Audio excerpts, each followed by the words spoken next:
In 1905, Louisiana was still a land where progress had yet to reach the deepest corners. Around Shreveport, in the endless swamps, there were entire families living cut off from the world, families who clung to the traditions of the first French settlers. But over the decades, some of those traditions had twisted into something far darker, something almost unrecognizable. What you're about to hear is, without question, one of the most unsettling stories I've ever come across.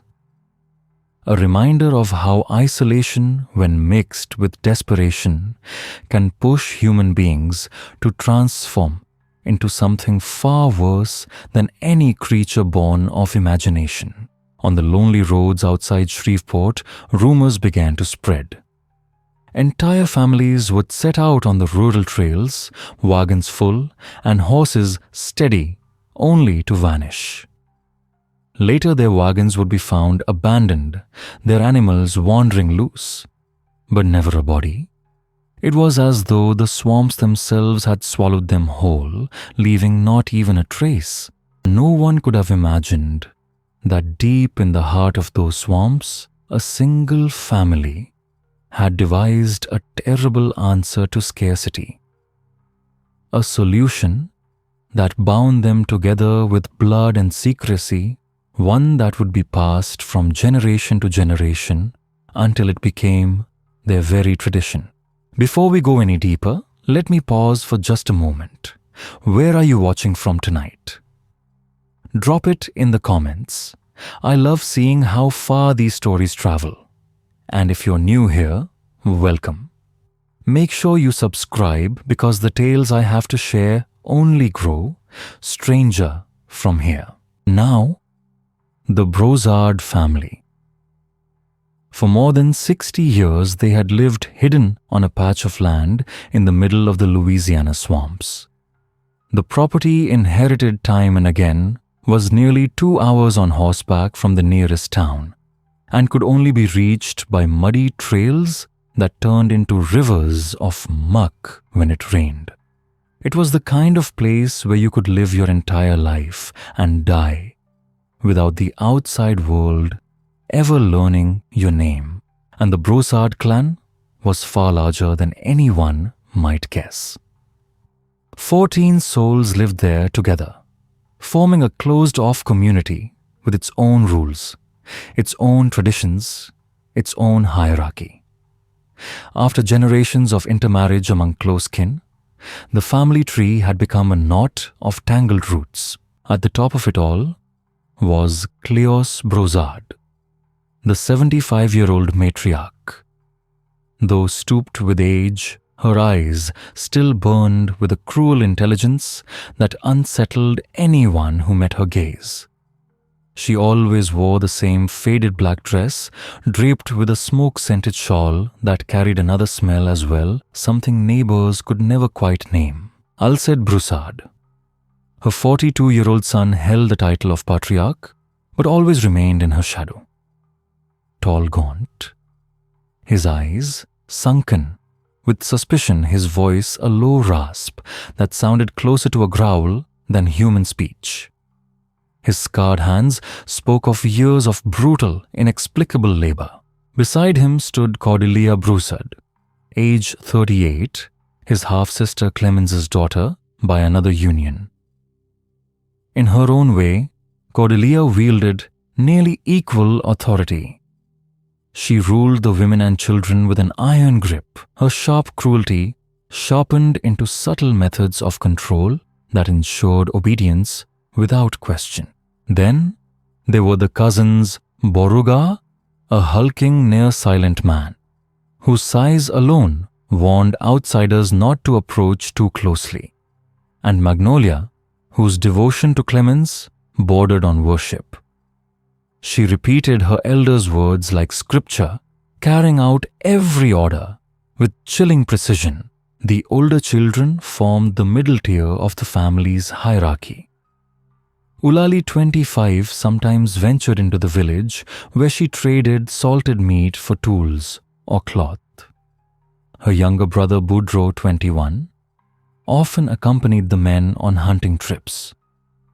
When the siblings came to town, they spoke almost nothing, only nodding or pointing when asked what they wanted. But it was the younger ones, the 7 children and adolescents, who stirred the most unease among those who caught rare glimpses of them. Thibodeau 16 and Celeste 14 were the eldest of this group, and there was something unsettling about the way they carried themselves. Too mature, too watchful for their years, as though they had grown up with knowledge no child should ever carry. They moved with a confidence far beyond their years, like adults in the way they carried themselves. Yet, when an elder spoke, their obedience was immediate, almost childlike.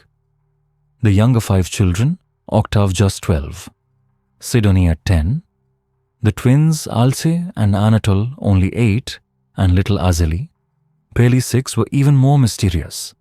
Rarely seen by outsiders, and when they were, they clung together in a tight little cluster, whispering in an archaic French dialect so old that even the descendants of the earliest settlers could barely follow it. The Broussard homestead itself was a strange sprawl, a maze of improvised structures stretched across several swampy acres. At the center stood the main house, its dark timber walls sagging under a rusty zinc roof. This was where the adults and older children slept. Scattered around it were smaller cabins, sheds, half-collapsed corrals, and additions built with no thought to planning each generation, tacking on whatever they needed at the time. And yet, what struck visitors most wasn't the tangle of buildings, it was the silence. 14 people lived there, but the place was quiet as a monastery. No shouts, no laughter, no idle talk. Work was carried out with an eerie precision, each family member knowing their role as if the tasks had been etched into them. Orders were rare. Words were unnecessary. Something shifted in the winter of 1901. Later, Father Gilbert Horton, who served the tiny wooden church nearby, would note it was around this time that the Broussards began to show signs of unexpected prosperity. Their once ragged clothing looked better, almost new. The children who had always appeared pale and underfed suddenly seemed stronger, healthier, as though a new source of nourishment had appeared.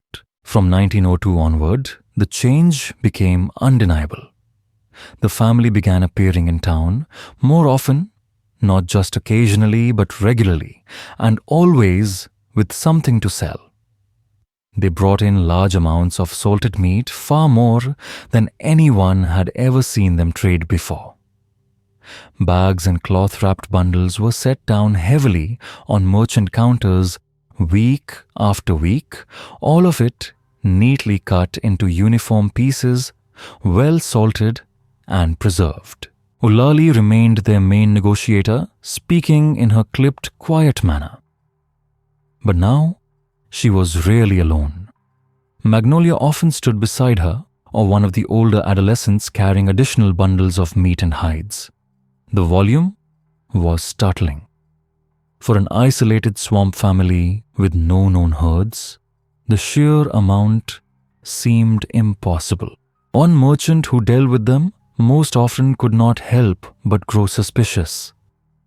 When he finally asked where all this meat came from, the answer was always the same swamp game. But this man had grown up in the region.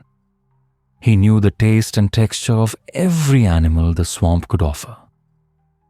And what they brought him was different. The cuts were lighter than venison, more tender than boar, and no matter how much salt was rubbed into it, there lingered a peculiar smell, subtle but inescapable. A smell that churned his stomach every time he caught it. By that same year, the children's behavior in town had shifted too. They walked in strict formation behind the adults, never wandering, never breaking rank. Their discipline seemed drilled into them like soldiers. And yet, behind their restraint, there was something unsettling, an expression of satisfaction, even delight that hadn't been there before. Sometimes one of them would drift toward the merchant's counter, where strips of dried meat hung in the open air. They would lean close, inhaling deeply, almost hungrily. Not once, not twice, but over and over as if committing its scent to memory. And then always, the same reaction. They pulled away, dissatisfied, as though comparing it to something they knew intimately and finding it wanting. Father Gilbert Horton, troubled by whispers and strange rumors, tried more than once to visit the Broussard property to offer religious services. Each time he was met at the boundary by Alcide himself. Polite but unyielding, the patriarch blocked the way, his voice low, his eyes unblinking. Behind him, movement flickered. The priest would catch glimpses of shapes slipping between sheds and cabin shadows, pausing just long enough to observe before vanishing again. Once during one of these brief encounters, Father Horton managed to count. At least 12 figures moved in the background, watching from a distance. It was as if the entire family lived in a state of constant alert, always watching, always ready to scatter at the faintest hint of danger. And friends, let me ask you, what would you do in the priest's place? Would you turn back, or would curiosity push you closer? The Broussard family tree was so tangled that even they seemed uncertain of who was truly related to whom. Generations of marriages between siblings, between cousins, even between parents and children, had created a web of kinship where traditional distinctions no longer applied. Alcide was at the same time a father, an uncle and a cousin to several children. Cordelia was sister, aunt and mother all at once, depending on which branch of the family one traced. The result of this prolonged inbreeding revealed itself in subtle but unmistakable ways. The children bore faint deformities, crooked faces, uneven jaws, dental malformations. Some struggled to speak clearly. Others showed worrying gaps in comprehension, as though the bloodline itself had thinned their minds. And yet, for all their physical and mental shortcomings, there was one trait they shared without exception: absolute obedience. To the adults, but above all, to Clemence. Her influence over the younger members of the family was uncanny, almost hypnotic. A single glance, a single word and silence fell instantly. In the winter months, when rains turned the trails to mud and cut them off from the outside world, the Broussards seemed to vanish altogether. With 14 mouths to feed and no visible means of income.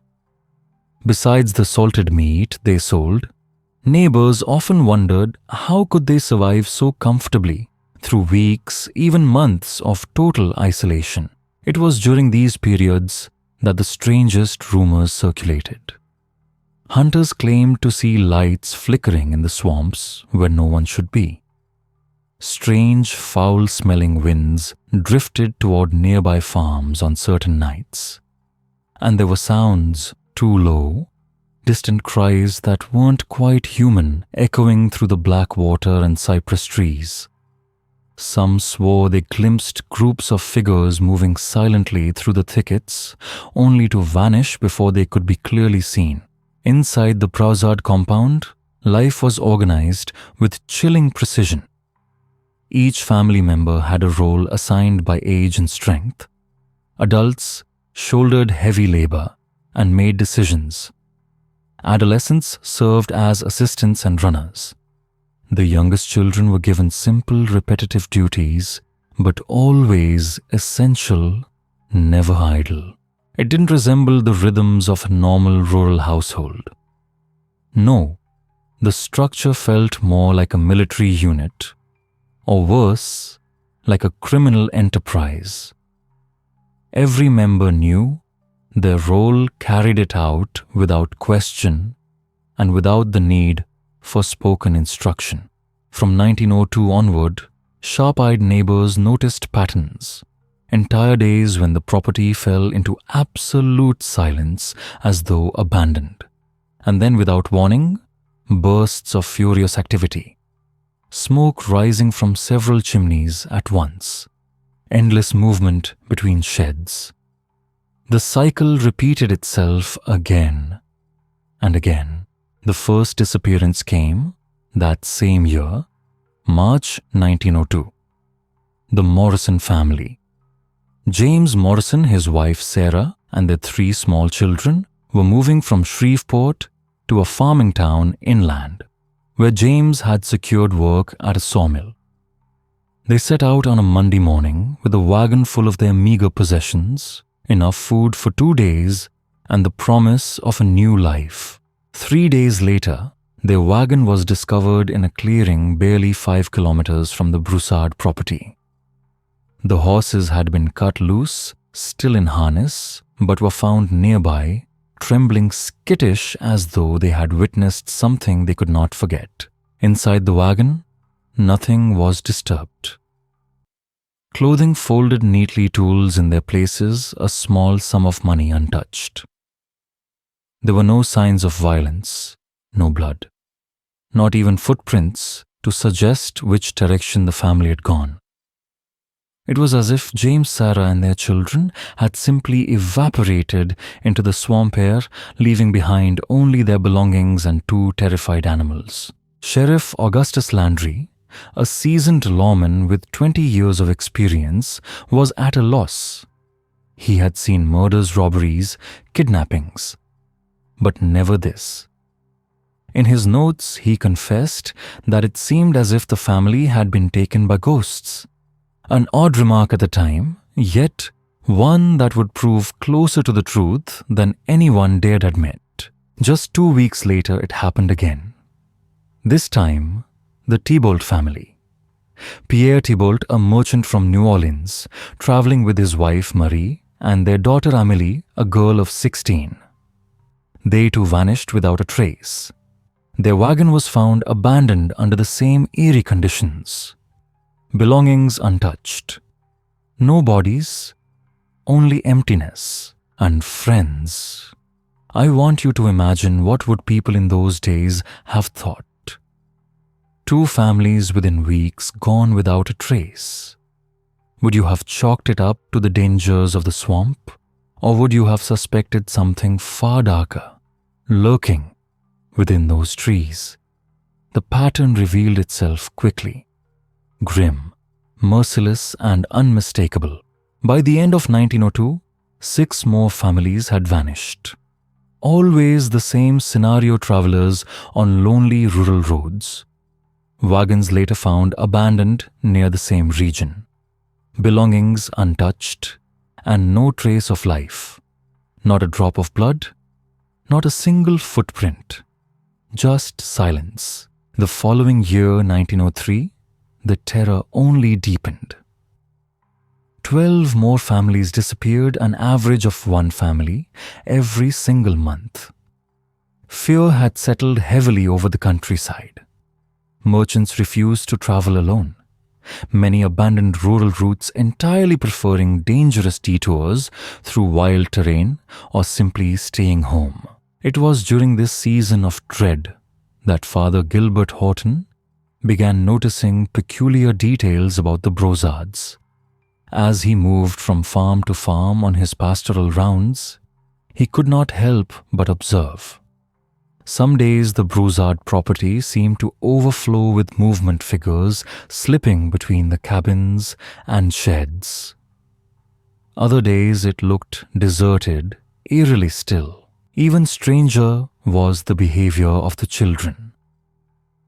On the rare occasions they entered the village, they always moved as a pack tight, disciplined under constant adult supervision.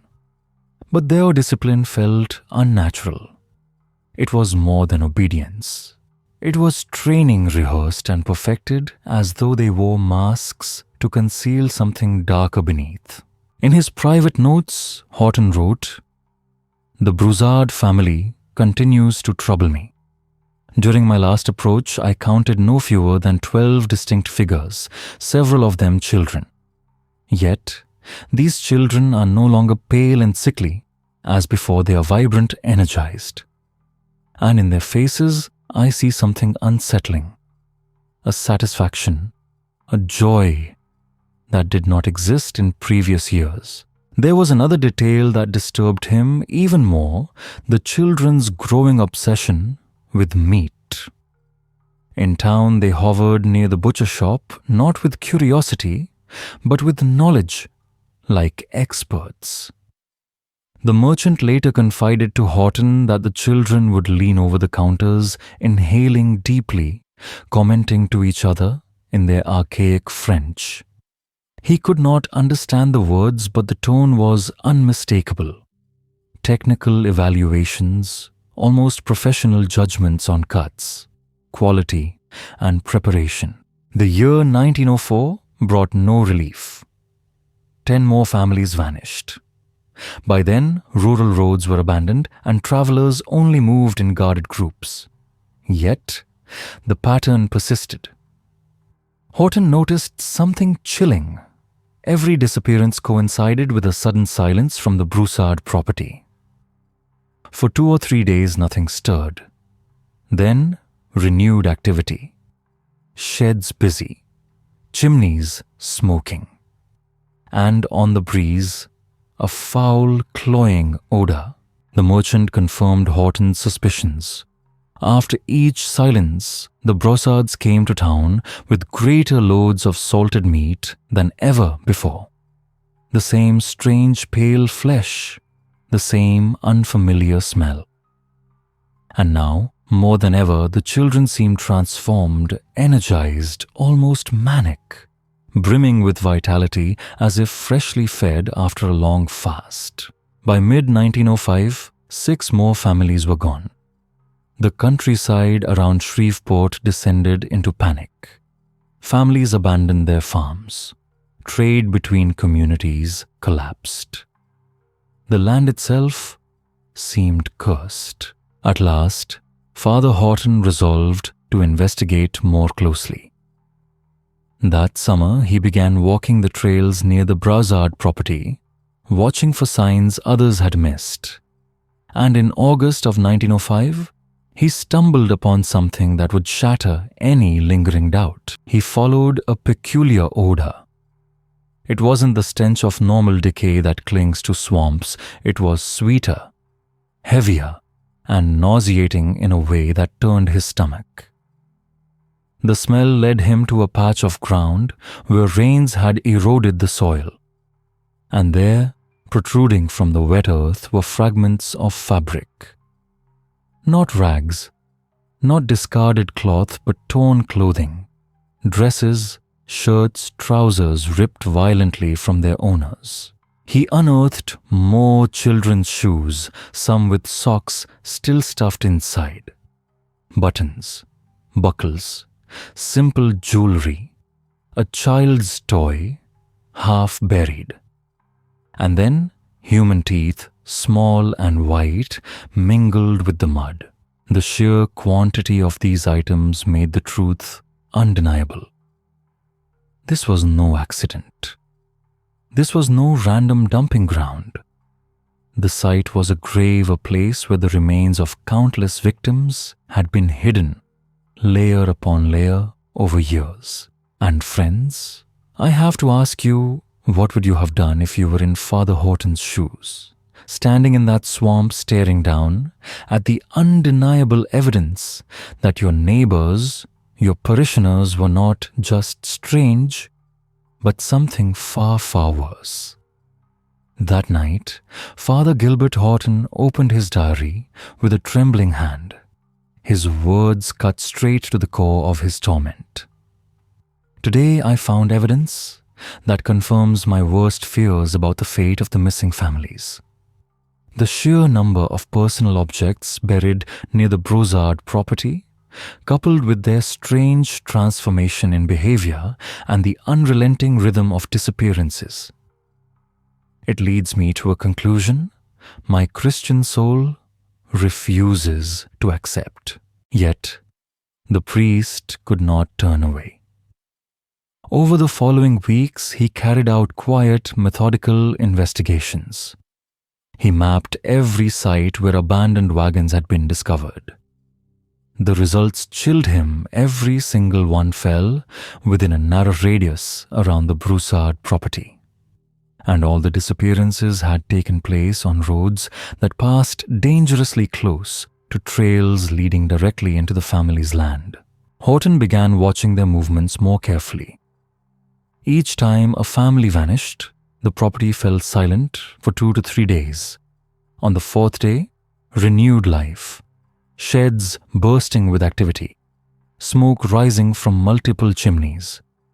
And by the 5th or 6th day, the Broussards appeared in town hauling cartloads of meat for sale.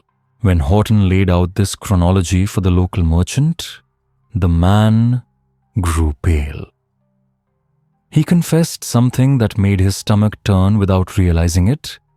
He had begun to expect the Broussards' visits a few days after each disappearance. The pattern was too precise to be chance, and worse still, the meat itself. It had improved. By 1905, the cuts were cleaner, the preservation more refined, the salting expertly done. The merchant told Horton bluntly, "Whoever is preparing this meat, they've gotten better. Much better." That statement haunted the priest like a curse. My friends, pause for a moment. Imagine being in Horton's place, watching the puzzle pieces fall into place and realizing what they meant. Would you be able to keep silent? Or would you do what he did next? For weeks, Horton prayed desperately for another explanation. But in September 1905, he broke. He gathered the evidence he had uncovered: torn fabrics, buttons, children's toys, even a small rag doll that seemed to radiate sorrow, and carried it all in a leather bag to Shreveport. There, in the sweltering heat of a late September afternoon, he met Sheriff Augustus Landry in a cramped office at City Hall. Horton poured out his findings, detailing the unnatural number of family members at the Broussard homestead, the uncanny resemblances among the children, the eerie changes since 1902, and above all, the exact correlation between disappearances and the family's sudden bursts of activity. Landry was no fool. A seasoned man, hardened by decades of crime in the region, he had long since learned to trust Horton's instincts. He examined the evidence one by one, but it was the doll that stopped him cold. A simple cloth doll stained with something dark, something that might once have been blood. Landry touched the fabric and froze. He recognized it. It matched the dress worn by little Amélie Thibault on the day her family vanished in 1902. That was enough. Landry ordered an immediate investigation. The next morning, he assembled a team, 8 deputies, 4 trained hunting dogs borrowed from local farmers, and himself. Their mission was clear: to scour the swamp near the Broussard property for proof. Proof of what they all feared in their hearts, but could barely admit out loud. The search began at the very site Horton had discovered. The moment the dogs were released, they grew frantic, barking and clawing at the soil.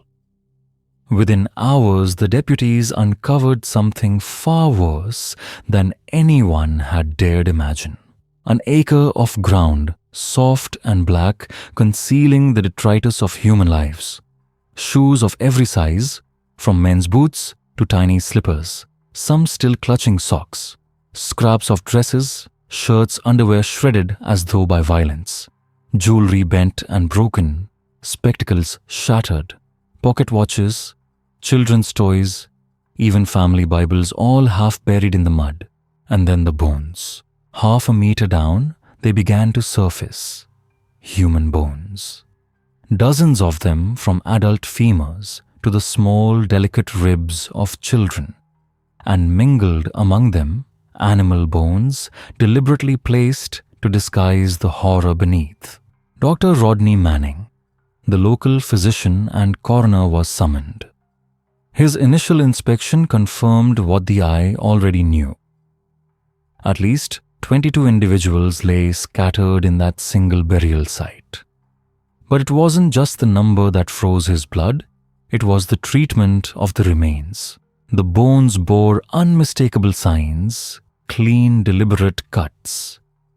Flesh removed with the precision of someone who knew exactly what they were doing. Manning's official report put it plainly. This was butchery professional, practiced efficient. And if you followed the story this far, you know exactly what that means. The cut marks told a story no one wanted to hear. They were consistent, precise, carried out, with practiced hands and the right tools.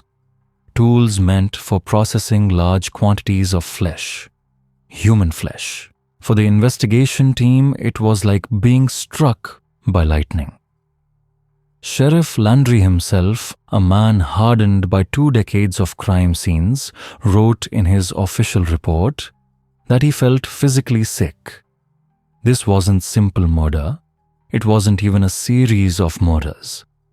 This was something darker, colder, an entire cannibalism operation running for 4 years with chilling efficiency, hidden in plain sight. The decision was immediate. There could be no more waiting, no more quiet observation. It was time to confront the Broussards. The next morning, Landry assembled 15 armed men.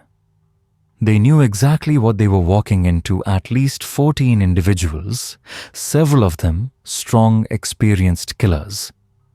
4 dozen innocent lives had already been taken. The men steeled themselves, and then they approached the property. From a distance, it looked like nothing more than a neglected farmstead. But up close, through the eyes of trained investigators, its true nature emerged. It wasn't a home, it was a machine. A place designed with ruthless precision to slaughter, process, and conceal horror on an industrial scale. The first shade stripped away all illusions. Inside was an improvised slaughterhouse. Wooden tables scarred and blackened with dried blood. Knives sharpened from farm tools, bone saws, dozens of hooks suspended from the rafters. And the smell. Oh, the smell. Raw coppery blood and something sickly sweet that turned the men's stomachs. Reports later described the shed like an assembly line. An area for killing another, for skinning, another for carving, and a final space for storage. Years of practice had perfected the system. The second shed was even worse preservation. More than 50 barrels brimming with salt. Rows of shelving used for drying. Smoke pits still warm. The scale was staggering. It was clear they processed far more meat than a single family could ever consume. The suspicions were now undeniable. They had been selling it, passing human flesh off as wild game. And then came the third shed. A warehouse. Shelves meticulously categorized by age of victim, by type of cut, by preparation method. Labels scrawled in French. Even a rotation system ensuring the oldest stock was used first. But the most grotesque discovery waited in the swamp behind the property. 6 massive pits dug deep into the soft ground, filled with bones. Human and animal mingled together in a desperate camouflage. the oldest pits sealed and full, new ones already being carved out. Dr. Manning estimated these pits alone contained the remains of at least 20 more people. Think about that for a moment, my friends.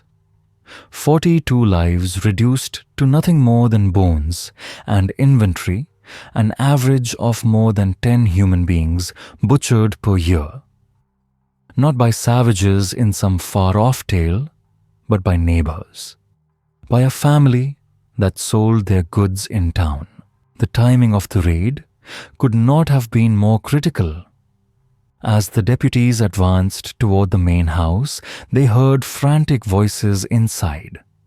The old French dialect, doors slamming, feet pounding between sheds. The Broussards were moving fast, hiding evidence maybe, or preparing their escape. Landry acted decisively.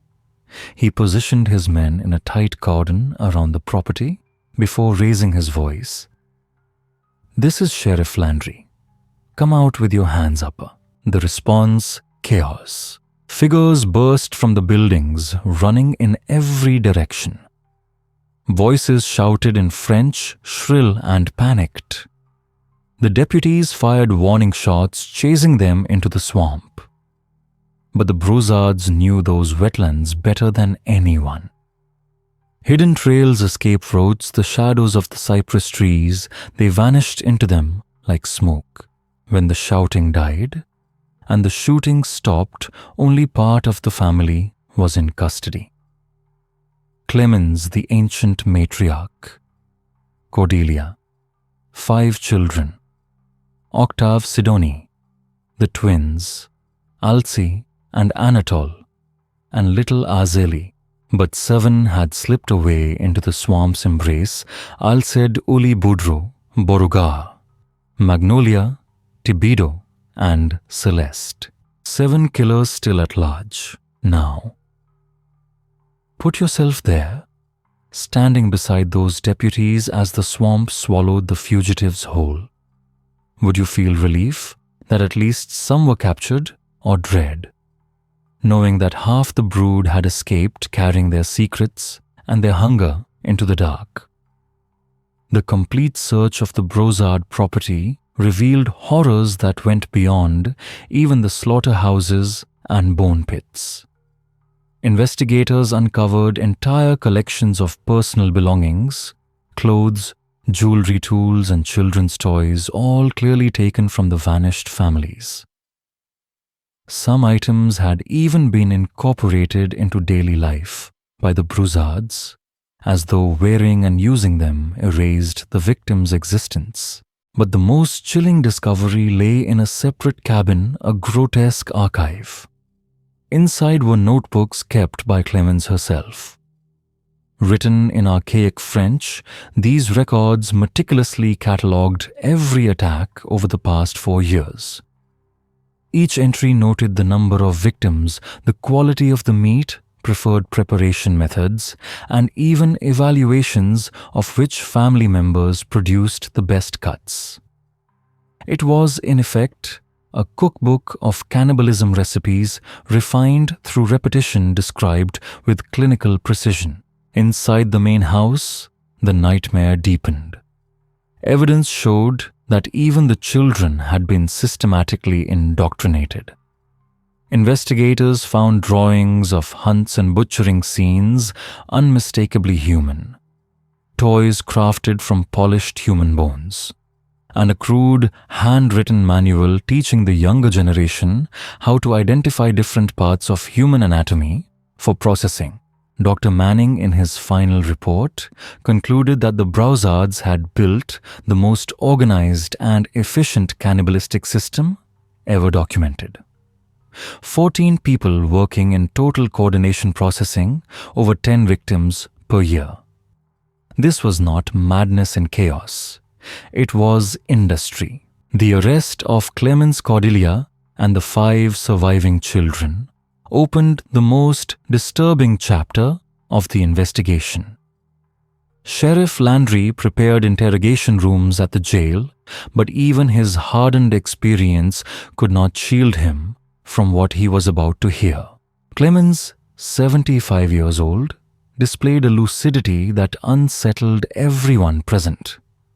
Sitting rigid in her chair, her expression carried both contempt and a kind of cold superiority. To her, the deputies were ignorant children asking foolish questions. From the very first statements, her warped worldview became clear. She insisted they had done nothing wrong, that they had merely perfected ancestral traditions to sustain their large family.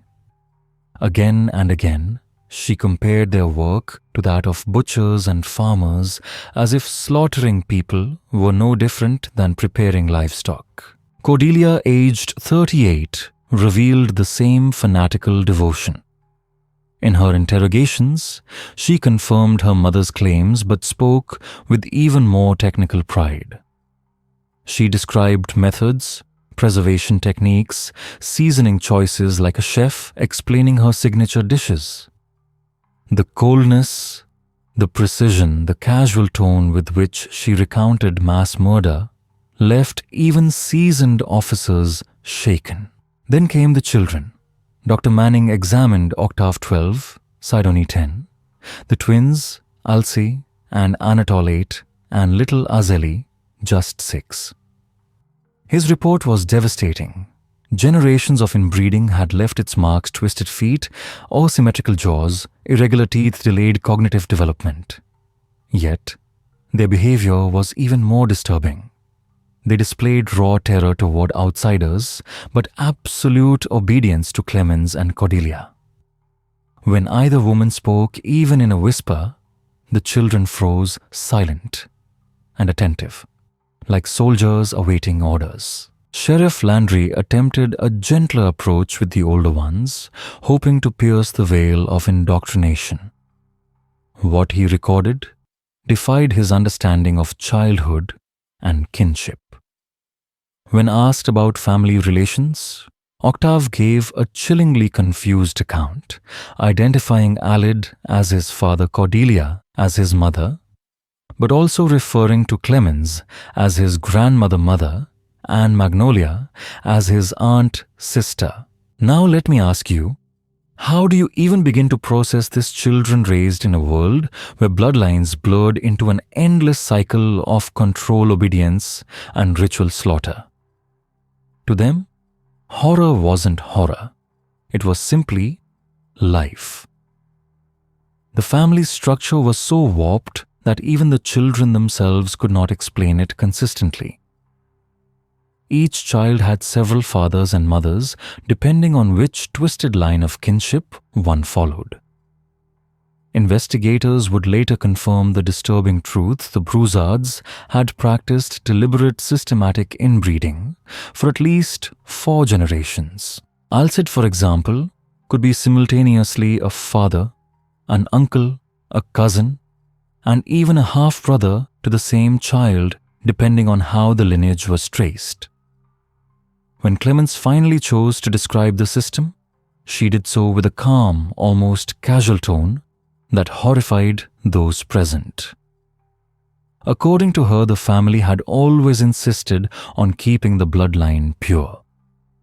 No outsiders were allowed to marry into the family, and no member was permitted to marry beyond it. The result was a clan where traditional roles of father, mother, sister, and cousin had collapsed into meaninglessness. Dr. Manning, piecing together both Clemens' statements and the crude genealogical notes found in the house, was able to trace back at least 4 generations of incestuous union siblings. With siblings, cousins with cousins, uncles with nieces, and in some cases even parents with their own children. The outcome was predictable: a lineage genetically ravaged where deformities of body and mind became the norm rather than the exception. But the revelations grew darker still when the interrogations turned to the disappearances. Clemens, perhaps recognizing there was no longer any point in hiding, began to speak about the hunts with a chilling blend of candor and pride. To her, it was not confession, it was explanation. According to her testimony, the family had refined their operation over the past 4 years. By 1902, with 14 mouths to feed, they had decided that hunting game was no longer sufficient. The solution was expansion. What began as necessity grew into a methodical, almost industrial system of predation. Each hunt was divided into phases with duties carefully assigned. The younger members served as scouts watching the roads for families traveling alone. Tibido and Celeste Clemens, noted, excelled at luring victims posing as lost or needy children, a trick almost guaranteed to awaken the sympathy of travelers. When a target was identified, ideally a family, with children whom Clemens remarked provided more tender meat. The older members, such as Alced Borugar, and the teenagers approached. They offered directions, food, water for horses, or the comfort of conversation. They appeared every bit the image of a poor but hospitable country family. And as Clemens herself sneered in her testimony, city folk always trust country folk, especially when children are involved. The attack, when it came, was swift and merciless. Each member had a role. Some distracted others flanked the wagon, and when Clemens gave the signal, always her decision the entire family struck in unison. Victims were dispatched with blunt hammers to the skull, quick, efficient, and silent. And here's a question for you. Does this strike you as cruelty or something even more terrifying? Because Clemens insisted again and again that this was not sadism. To her, the hammer blows were compassionate. Quick death was, in her words, efficient and merciful. Once slain, the operation shifted to transportation and processing. Covered wagons kept specifically for this purpose carried the bodies back to the farm. The victims' own wagons were deliberately abandoned in scattered locations to mislead any searchers. Back at the sheds, the gruesome system unfolded like a factory line. Children cleaned tools and swept blood. Adolescents learned to skin, cut, and separate. Adults handled the heavy work, sawing bones, salting flesh, preserving meat. Every family member had a role, every role was rehearsed, and nothing was wasted. This was not chaos. It was a system. A system perfected over years, hidden in the swamps, running with a discipline that rivaled industry itself.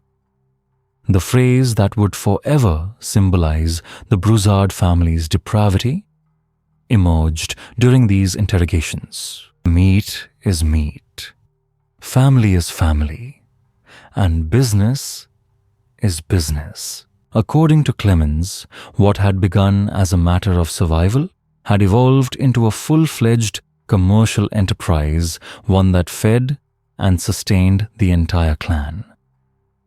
Cordelia, during her own questioning, provided chillingly precise details. She described distinct processing methods for adults, for children, and even for individual body parts, each with specific uses and values. It was less like butchery and more like a grotesque science refined through years of practice. The system of preservation and distribution was equally methodical. Part of the flesh was eaten fresh. Part was salted and stored for leaner times. And perhaps, most disturbing of all, nearly half of each harvest was prepared for sale in nearby towns. Cordelia explained that they had learned to season and cure the meat so skillfully that it could not only pass for venison or pork, but in her words, was superior in taste and texture. Imagine hearing that human flesh praised and marketed as a delicacy. When investigators questioned the children separately, the responses were even more unsettling. To them, cannibalism wasn't a crime. It was simply life. They had grown up alongside every stage of the process, scouting victims, watching the kills, cleaning and butchering. It was as normal to them as harvest season was to farm children elsewhere. One exchange recorded in the files is especially haunting. When asked about her meals, little Sidonie explained that they had always eaten this way, but in the past 4 years, the food had become much better. Clemens, she said, had taught them that this meat was superior to butcher shop cuts because they knew where it came from, how it was prepared, and could select only the best pieces. Octave, the eldest boy, when pressed on whether he understood they were eating human beings, showed genuine confusion. According to the report, he argued with cold logic, "People are animals too. Everyone is made of the same meat. We simply found a better sauce." Dr. Manning's notes reveal that the children had not only participated in cannibalism, but developed sophisticated personal preferences. Octave favored the flesh of young adults. Sidonie preferred children her own age. The twins Alcée and Anatole even distinguished their tastes by gender. These were not innocent children. They spoke like little gourmets, trading opinions on seasoning preparation and which families had provided the best meat. Pause a moment and think about that. These were not adults hardened by survival. These were children calmly discussing the slaughter and consumption of neighbors as if they were rating favorite desserts. The investigation eventually confirmed the horrifying scale of the operation. Over 4 years, the Broussards had killed and consumed exactly 42 victims, an average of more than 10 per year. Families such as the Morrisons, the Thibodeaux, and others had been wiped from existence. Their bodies butchered, their belongings catalogued as trophies or quietly sold. And yet, when Clemens was confronted with the sheer magnitude of these crimes, she displayed not remorse, but pride. Again and again she compared her deeds to the success of a well-run farm, insisting she had sustained a large family, using only the resources at hand. In one of the most revealing interrogations, she traced the origins of the practice. According to her, it began with her own grandfather, who during a harsh winter had consumed a traveler who died of natural causes near the property. That act, she said, became an occasional family tradition. But by 1902, Clemens had a vision to transform tradition into system. With 14 mouths to feed and few resources, she recognized the railroads as a renewable source of both food and income. She described this transformation with the pride of an entrepreneur. In 1902, their methods were crude. By 1903, they had achieved efficiency. By 1904 and 1905, she claimed they reached operational perfection. Cordelia corroborated her mother's account, explaining how each member had been assigned specialties. Alcée and Bogart became experts in approaching and eliminating victims. Eulalie and Magnolia managed the initial processing. Boudreau specialized in preservation and preparing cuts for sale. Even the adolescents had their niches, Thibodeaux as the scout, Celeste as the child lure. And the youngest, they too were given tasks ensuring that from the oldest to the smallest, every Broussard was part of the machine, a machine fueled by blood. The twins Alcée and Anatole had their own grim specialty cleaning bones until they gleamed. Sidonie, meticulous beyond her years, was tasked with separating cuts of flesh by quality. And even little Azélie, barely more than a toddler, was given chores suited to her age. What investigators uncovered was not chaos, but a chillingly ordered system. Cordelia explained that the family had developed a classification of meat more sophisticated than many legitimate businesses sorted by age, sex health, and even by the victim's line of work. The flesh of laborers was considered different from that of sedentary merchants. Each cut had its designated use. Meat prepared for local merchants was seasoned one way. Meat destined for other buyers was prepared differently. Some unsuspecting customers had even developed specific preferences for certain flavors without ever knowing what, or rather who, they were really eating. The financial side was equally disciplined. Testimonies revealed that the operation generated not only enough income for essentials, but also to improve equipment, reinforce their sheds, and even save for emergencies.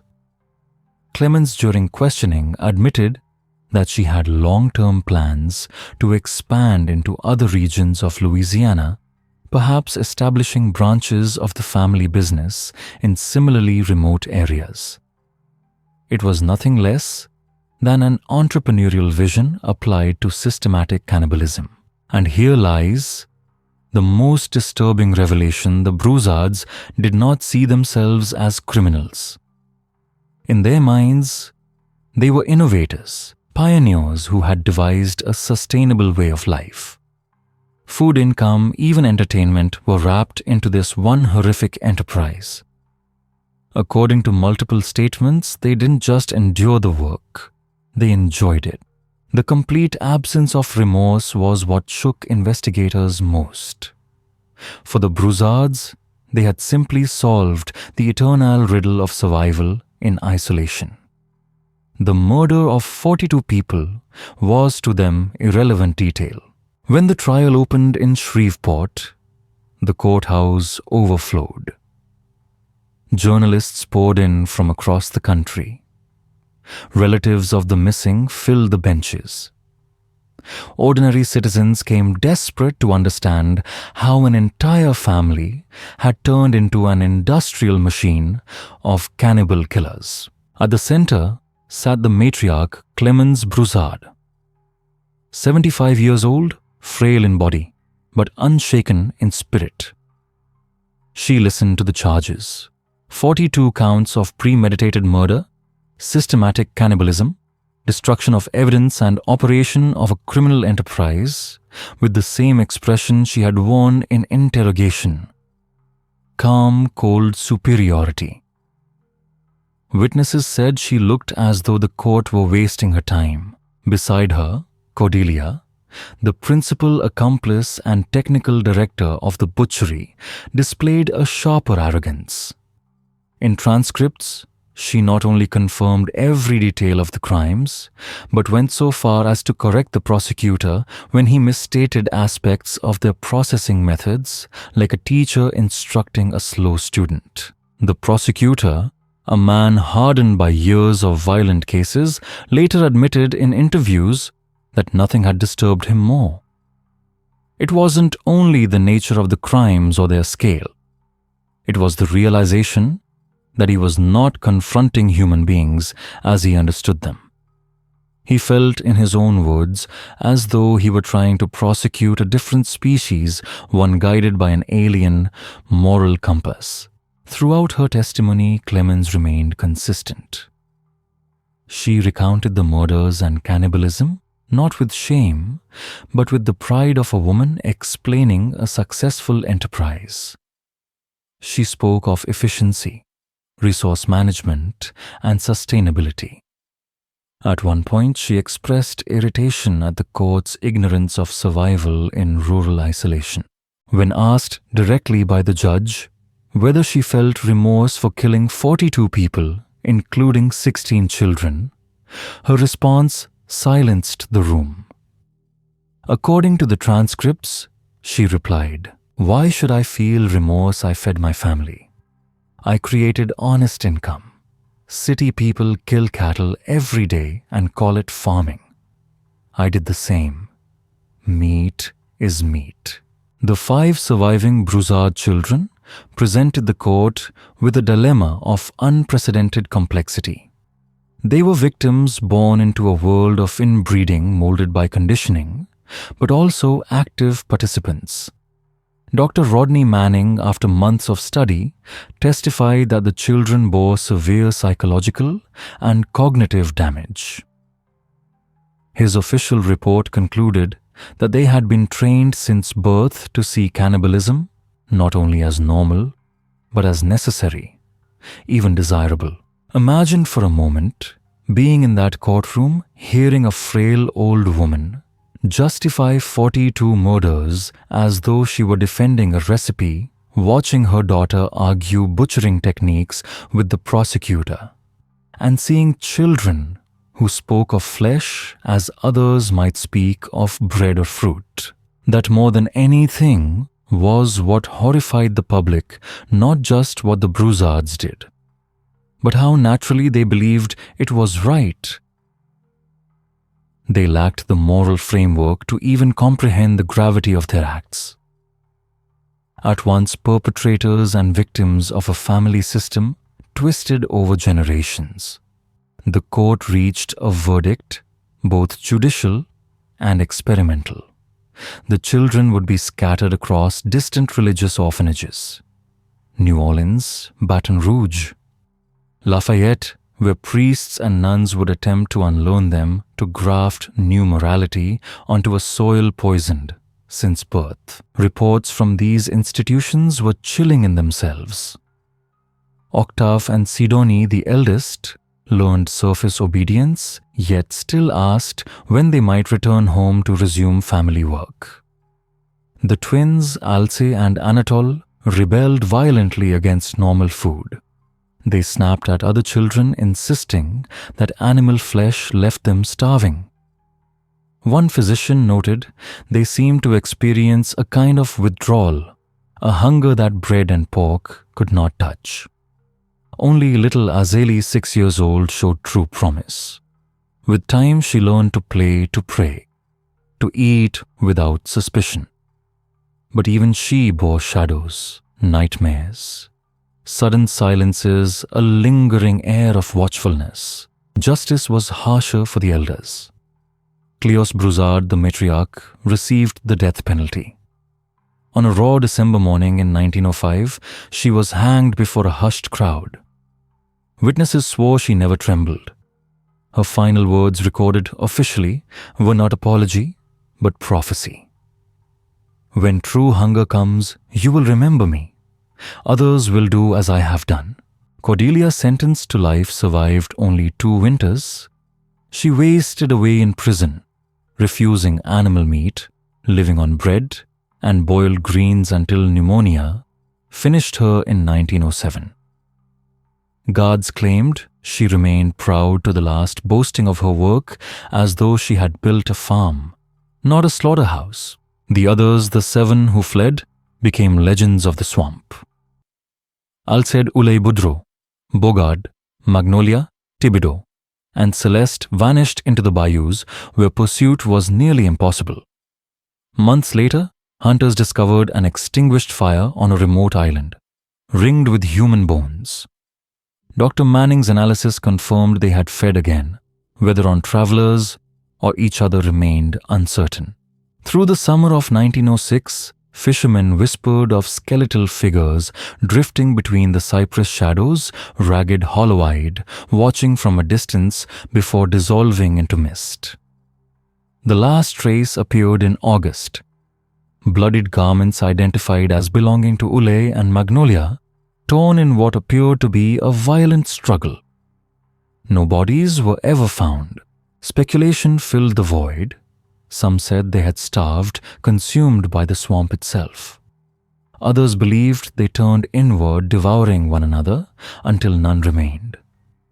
And still in the parishes of northern Louisiana, the stories linger of gaunt shapes, glimpsed at dusk, of voices carried over water, of hunger that would not die. The most widely accepted conclusion was that the fugitives' fragile hierarchy collapsed without Cléos to impose order. Hunger and mistrust consumed them as surely as the swamps themselves. Sheriff Landry, in his final reports, stated flatly that the Broussards had almost certainly not survived their first winter. Even with their knowledge of the bayous, he wrote 7 half-grown adolescents could not live long without supplies. In September 1906, the Broussard homestead was put to the torch. The fire raged for 5 days, fed not only by timber, but by the fat-soaked earth of a place where for 4 years human beings had been butchered like livestock. The stench carried for miles.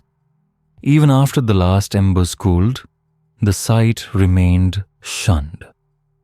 Hunters swore the air still smelled wrong, that unseen eyes followed them, that the very ground seemed restless. The floods of 1907 and 1908 deepened the curse. Each season waters rose and receded, dragging bones and broken trinkets from the swamp soil.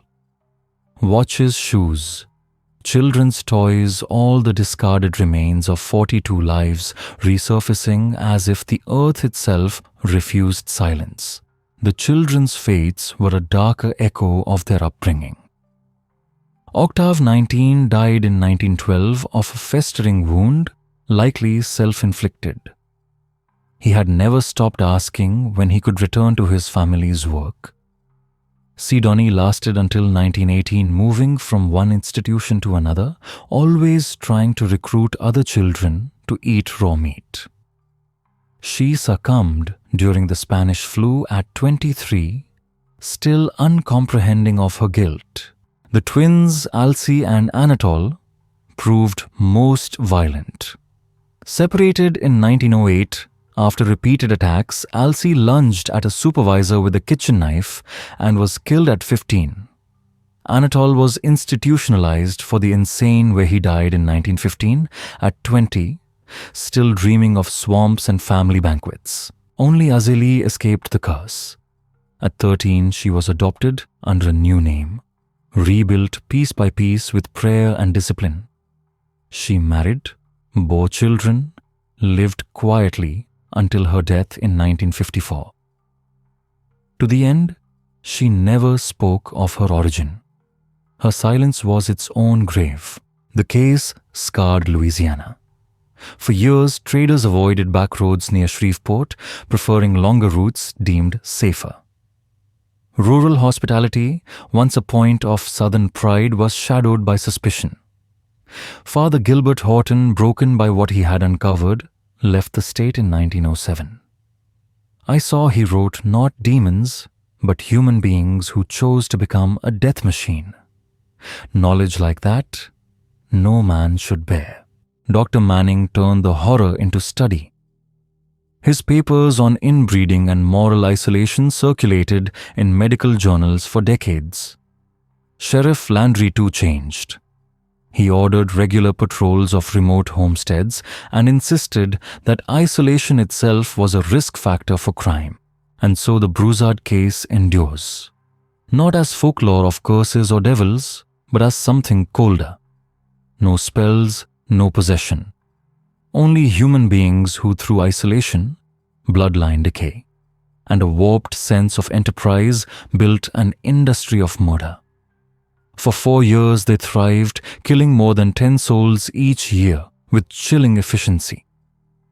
That is what lingers, not ghosts, but the reminder that civilization is fragile and that in its absence, people can become something unrecognizable, something worse than monsters. The struggle to feed 14 mouths had at first been the excuse, a grim necessity, born out of desperation. Yet, what began as a measure for survival quickly grew into something self-sustaining, something far darker. In less than 4 years, necessity had transformed into a chillingly efficient operation. What makes the Broussard case so disturbing isn't only the acts themselves, but the logic behind them. Within their closed world, the family convinced themselves that there was no moral difference between slaughtering an animal for meat and killing a human for the same purpose. To them, it was simply the most effective way to use what the swamps around them provided. That cold practicality stripped away every trace of compassion, leaving behind a system that was efficient, profitable, and horrifying. And here's the question that lingers, one I'd like you to sit with as you listen. If children are born into such a system, raised from their first breath to see cannibalism as ordinary, even honorable, can they truly be held accountable? Or are they the victims of an environment where morality was reshaped from the ground up? Think about it. 4 years, 14 participants including small children. More than 10 lives consumed each year without detection. That isn't random brutality. It's organization conditioning, a system perfected. It demonstrates how frighteningly fast human beings can normalize even the most unspeakable practices when survival and efficiency take precedence over empathy. The Broussard children never chose this path. They were molded for it, shaped inside a world where cruelty was routine, and family pride was measured by how smoothly the operation ran. In the mist-draped swamps of Louisiana, where cypress branches creak like old bones and the water carries whispers of the past, their story endures as a grim lesson. Monsters are not born from legends. They are created when human beings lose sight of our shared humanity. And that's the most unsettling truth of all. The Broussards were not unique. Under the right pressure, in the right isolation, any family could have followed the same path. The fragile line between civilization and barbarism is far thinner than we'd like to believe. So as you reflect on this, ask yourself, is the real horror found in myths and ghost stories, or in our own capacity to rationalize the unforgivable when it serves us? If this story has unsettled you the way it unsettled me, then I invite you to stay with this channel. Subscribe, turn on the notification bell, and follow along, because there are countless more histories that challenge everything we think we know about morality and human nature. Our reality often proves far more terrifying than fiction. And trust me, the next story waiting in the shadows is one you will not want to miss.